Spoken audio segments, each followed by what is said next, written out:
Remember, we looked at 900 and some of our people voted in that election, 908, 90 some. Of that amount, 884 voted for and 157 voted against.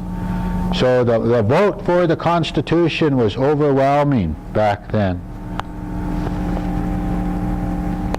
And remember, we did that under something called the Indian Reorganization Act.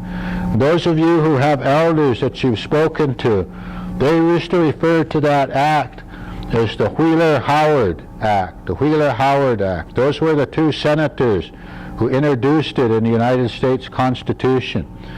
And as we talked last week, there were some promises made to Indians to get them to do that. But as I told the group, in my own research, I found that there was competing promises. Mr. Wheeler, in introducing the act, his goal was really to bring about an end to Indian governments, to do what I called make us like them, that policy called assimilation. Let's make those Indians like us, and then they'll be good people, and we can eventually absorb them into the mainstream of our government and our society. The Indian people, they didn't understand that. The promise to them was right here. Here was the promises made to Indian people. First, self-rule. The tribal council is going to be control of all affairs of the tribe, among other things. So, gee, we're giving you folks the right to do anything you want to yourselves, to control your territory. Second, there was the old revolving credit fund. And those of you old enough to remember know that back when we had tribal credit, when the Bureau first had it, and up until 1996, we had the revolving credit fund. That was a fund that the government put up. We borrowed money from that fund, and then we paid that money back, and we could borrow more. We used that money primarily for ranching and farming, but you could borrow loans for other purposes. So the promise there, and again the goal there of the white people, was, oh, we'll make them Indians into good farmers and ranchers and business people, and again they'll be like us then. They'll look like us. So the last carrot there was no more loss of land. Now, so many allotments were lost to outside interests starting in 1907. So we actually had two allotment acts, the Blackfeet. We had the 1906 Allotment Act, and the main feature of that one was if you got land under that, you got the minerals too. That's why some of us still get mineral leases and mineral money from those leases. But the second Allotment Act that we had was in 1919. And if you got allotted under that act, you didn't get the minerals. The minerals were reserved to the tribe. That's why, for those of you who don't know, some of us get those mineral leases and we get income from that. And other people who got allotments, maybe were handed down just in their family, they don't get anything because their allotment came under the 1919 Allotment Act. Now, allotment was when the government said, that's how we ended up with this map back here that looks the way it does. The government said, we're going to take the reservation, and you, Darryl, you can come in and all your family, and you can pick out 400 acres. You can pick out 360 here and 40 someplace else. And that got divided up. People allotted in 10-acre tracts and 40-acre tracts. Some families got allotments together. Other families, they were spread plumb out. Inherited part of an allotment way up in the northeast corner of the reservation that still had the minerals with it. But today there's about 190 of us on that allotment, that one little 40-acre tract up there through inheritance. But then the other part of allotment was the right. Now, allotment was we got that land, but it wasn't ours outright. It still said in trust for Joe McKay, or in trust for Darryl, or in trust for Mary, or whoever, in the name of the federal government. But we got the use rights. What they allowed us to do from 1906 until 1934 or 35 was to get fee patents on it, or to mortgage our allotments. And so that's how people lost their allotments, lost their land. That's why we have all that yellow land on that map back there, is that we were allowed to mortgage them, sell them outright, and a lot of people did that, needing the money and not realizing what was going to happen. Other people mortgaged it to the business people, not understanding what was going to happen.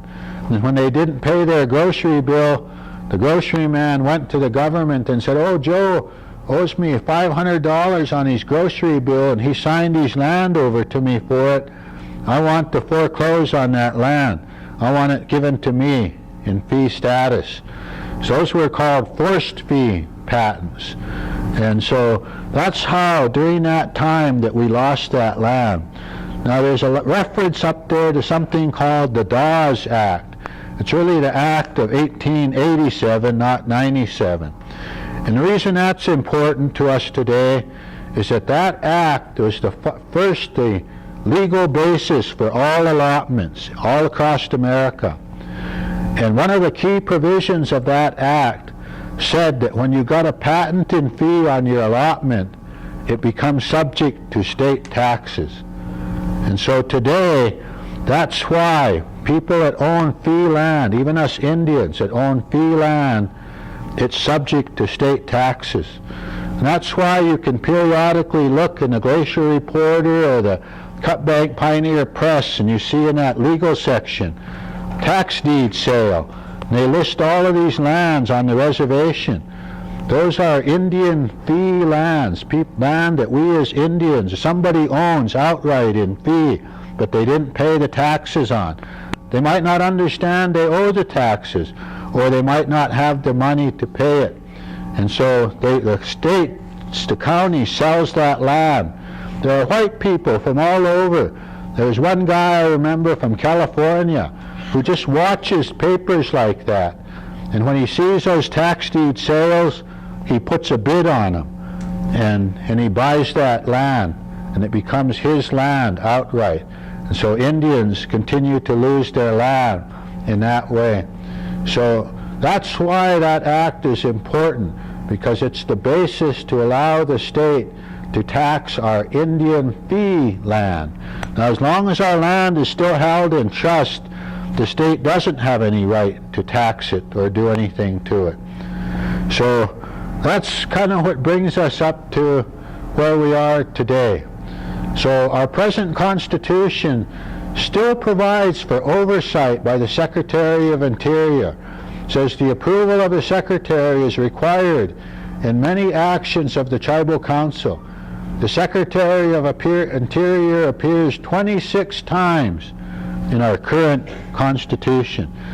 So once again, that notion that the Great White Father has to watch over his children is still there, even though this is 2014, almost 100 years after we adopted that. Gee, we have computers, we can flash them up on the screen, we have satellites and all kinds of things, but we as Indians are still viewed as needing the supervision of the Great White Father to look over us, make sure we don't do nothing wrong. Since the early Blackfeet Tribal Business Council was unable to obtain funds for economic opportunities without BIA consent. That's still true today. If the tribe wants to borrow money, of course a bank, anybody that's borrowed money, even a car, when you borrow that money for that car, the bank says two things. How are you going to repay me? What's your income? And I want a collateral. I want something to secure my loan. So they take a security interest in your car. Well, when the tribe goes to borrow money, they say, well, how are you going to secure that? We want an interest in your trust income. We want you to pledge your trust income. And so in order to do that, the BIA has to consent to that action. Or let's say, like when they buy the Smith Ranch, it's in trust already. The lender, they say, well, we want a security interest in that land. Because it's trust land, the BIA has to approve that. So we still have to do that today. Well into the 1940s, allotments were continued to be lost by forced fee patent. And most importantly, the present Constitution does not provide for a separation of powers. All the power is centralized in a council, leaving the people with no recourse other than election. So in other words, if the council does whatever they want, the only time we can change that is when we have a council election. Then we can elect different people. But something happens when people get on the council. And I don't mean to criticize them, but in my own opinion, that's why we don't see 7 or 8 other council members here tonight. Some, let's be honest, not on this particular night. We've had tragedies and some people are ill. But generally speaking, once you get there, you get on that council and you sit at that table and you realize how much power you got, you don't want to give it up. What? Have a referendum, change the Constitution, end my term? I don't want to do that. Gee, wait till my term's up. Then you can do that. And so that's why it's been so hard for us to make those kinds of changes.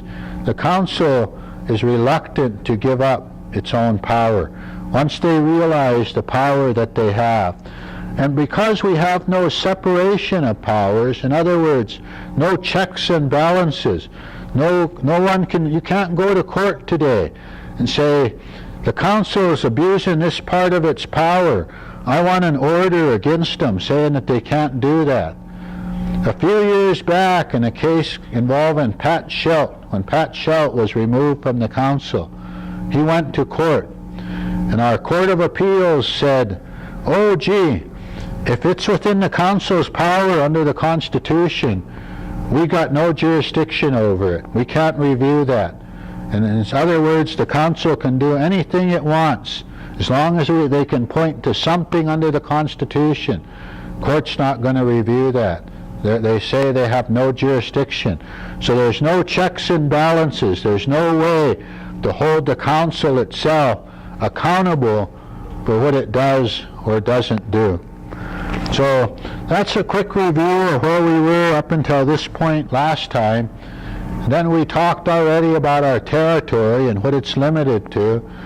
And it says it's defined by the Agreement of 1895. As I said, that's the ceded strip. The ceded strip is the whole thing from Glacier Park down to Lewis and Clark National Forest, the Badger 2 Medicine. That whole strip is the ceded strip. The next thing was membership. And as we saw from the original document, we amended that to include the 1/4 degree of Indian blood. Now the other thing we did talk about is that Section 2.